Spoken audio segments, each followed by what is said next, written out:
Get this and get it straight. Crime is a sucker's road, and those who travel it wind up in the gut of the prison of the grave. This time I was in the country where the night should have been nothing but peace and quiet. But a pair of angry eagles changed all that. One was solid gold and too close to a battered corpse. The other weighed 160 pounds and was too quick with his fists. It happened like this. From the pen of Raymond Chandler, outstanding author of crime fiction, comes his most famous character in The Adventures of Philip Marlowe.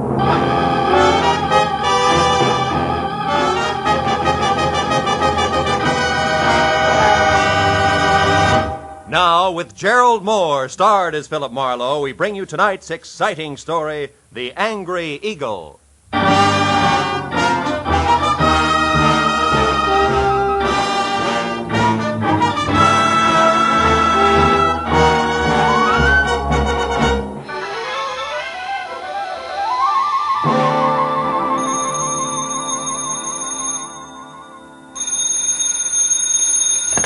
Hello. Mr. Philip Marlowe, please. Clover Lake, California calling. This is Marlowe. One moment, sir. Go ahead on your call to Los Angeles, please. Hello, Marlowe. Babe Durney. Remember me, light heavy contender in 39? Oh, yeah, sure, I remember you. Good. You still have that bar in Southgate? No, I'm back in the game. Ah. Trainer this time for a welterweight that's good. His name's Danny Eagle, and he's another Barney Russ, believe me. No kidding. Yeah, but he's in trouble. Come on out, will you, Phil? Clover Lake's only 20 miles. You can be here by 6. It's just outside of Malibu, up in the hills. Well, what's your boy's trouble, babe? Plenty. And it could end up being his life. Now step on it, Phil. Oh, and listen, you're a sports writer from Detroit, not a private detective. You got it? Got it. Leaving now, babe. It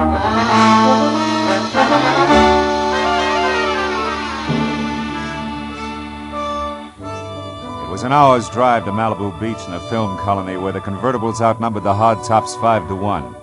And another 30 minutes up into the mountains along a steep spiral of macadam which at every turn made more of the Pacific below and less of Malibu, until finally I was at the top. To my right there was a dirt road which a freshly painted sign said led to Clover Lake Training Camp, private, Raleigh Lance, owner.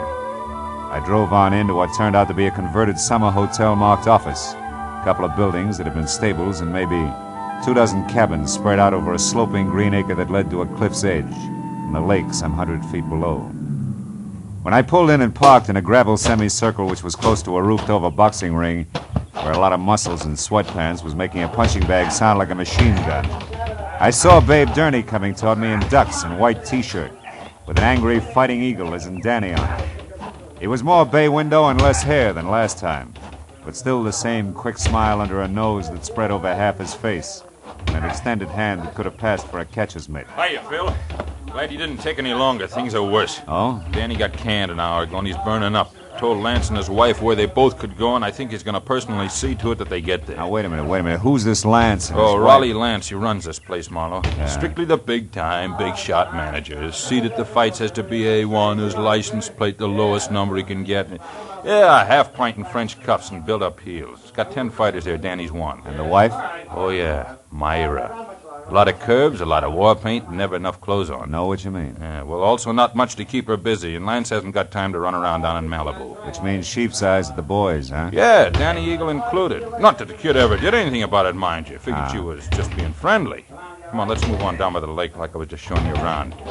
Hey, Jersey. Yeah? You can quit now. Do a mile in the shower. Okay, babe. See you later. Anyhow, Phil, this morning, Lance and the missus had a beef when the big shot got mad, read Myra off, and called Danny and tried the same thing on him. Didn't take, huh? Nah, so the boss canned him. The kid went back to his cabin and started kicking the fixtures around. That's when I called you. He's got a lot of temper, Phil. Yeah, but what do you want me to do? Help me get him out of here before he tangles with Lance. He said he wasn't going to get off the ground till things were squared away, and he... Oh, hold it. What now? Over there near the edge of the cliff. Friend of Lance's, Jess Weatherwax. Well, that old man? Yeah, hayseed to look at or listen to, but he owns about every piece of land around here. Uh-huh. Rich, retired, and has just learned about prize fighters. Calls them gladiators.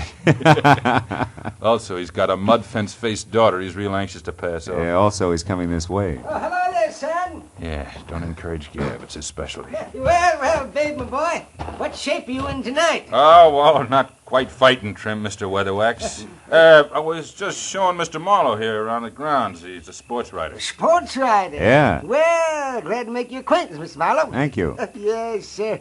When I think about what I've missed all these years not following the ring... Mr. Weathermarks, excuse me, but we're in a hurry. I want Mr. Marlowe to see the lake before it's dark. We'll see you at dinner or up at the lodge later, huh? Yes, I look forward to that. Goodbye. Yeah, bye, son. The original windbag. Yeah. But, Marlowe, like I was saying, I gotta have your help. Yeah, but what can I do now? The kid's through, babe. Sure, but look, Phil, I know other managers. I also know the makings of a champ when I see him, and Danny Eagle's got the stuff. And? Okay, I like him. Ah. Phil, you gotta get next to Lance. If he thinks you're doing a feature on him, he'll be your best friend in a couple of hours. A little Napoleon. Uh-huh, and when I'm buddy-buddy, I steer him away from ordering his muscle man to play pretzel with Danny while you're trying to get him out of here, is that it? That's right. I already planted that you're coming up here, so all you gotta...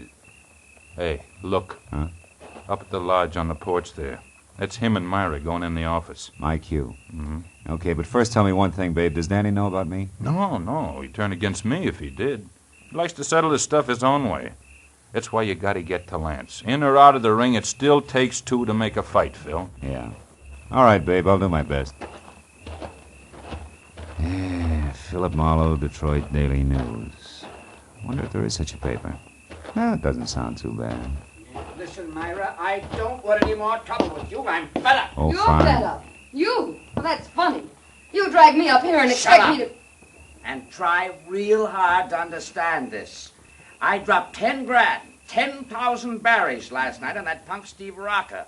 I'm not very happy. So you want a fighter who stinks. What's that got to do with me? I don't know. But if you'd let him alone, he wouldn't have looked so tired in there. Of all the cheap cracks you've ever made, that's about the... The what? Go on, say it. You never flirted. You never played up to it. You were only being friendly. Go on, spit it out, why don't you? Don't think I won't. When we're alone. Oh. Excuse me, I didn't mean to eavesdrop. I was looking for Mr. Lance. Raleigh Lance? That's me. What do you want? My name's Philip Marlowe, Detroit Daily News, Mr. Lance. Oh. Yes. Come in, Mr. Marlowe. Oh. There was a note here on my desk. I should expect you for an interview. Glad to see you. Oh, thank you. I don't believe I've, my wife, Mr. Marlowe, Mrs. Lance. How do you do? Hello. From, Detroit, you said? Yeah. How are things at the Beaver Club? That's quite a spot, I hear. Oh, yeah, quite. I used to go with a reporter there. He told me about some wild parties at their press club. Busy Beaver Nights, they used to call them. Yes, busy beaver night. Lots of fun. Mm-hmm. I'll bet. Myra, Mr. Marlowe and I'd like to talk a while, so, So I'll be running along. It was a pleasure, Mr. Marlowe. Thank you. Goodbye, Raleigh. I'll see you later. Yeah. Well, Mr. Marlowe, have a chair. Have a drink? Yeah, I will, thanks. It's quite a spot you have here, Mr. Lance. Make it Raleigh, fella. All right. Yeah, it's okay. But you're not up here to write about a training camp, are you? Of course, I know background counts, but, well, like this drink, the soda helps, too. But the scotch is the thing, huh? Health? Same. Yeah, you're right about that scotch. Mr. Lance? What is it, Kelly? I'm busy now. Well, it's about Danny Eagle. Did you give him his walking papers? No, Big Turney stopped me, Mr. Lance. Said he'd give Danny the word himself that he could handle him. That fat pug! Who does he think he is? Well, he said he just didn't want trouble, Mr. Lance. Besides, he said Danny was taking a walk. Yeah? Well, I'm going to give him the air, too. I've got enough enemies without some lousy trainer who's on my own payroll. Pardon me, Mr. Marlowe. I'll only be a couple of minutes. Sure. Help yourself to another drink. We'll talk later after dinner, about 8. Oh, and here, catch. Yeah. Best cigar made. Let's go, Kelly. Best cigars. Seats marked A1. Yeah.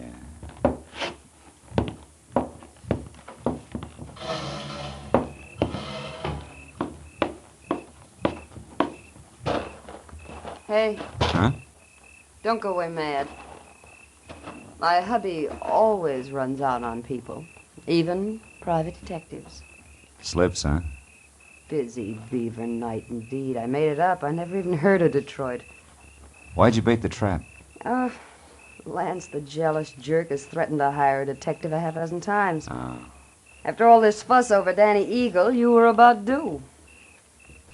Well, Shall we walk? It's a nice night.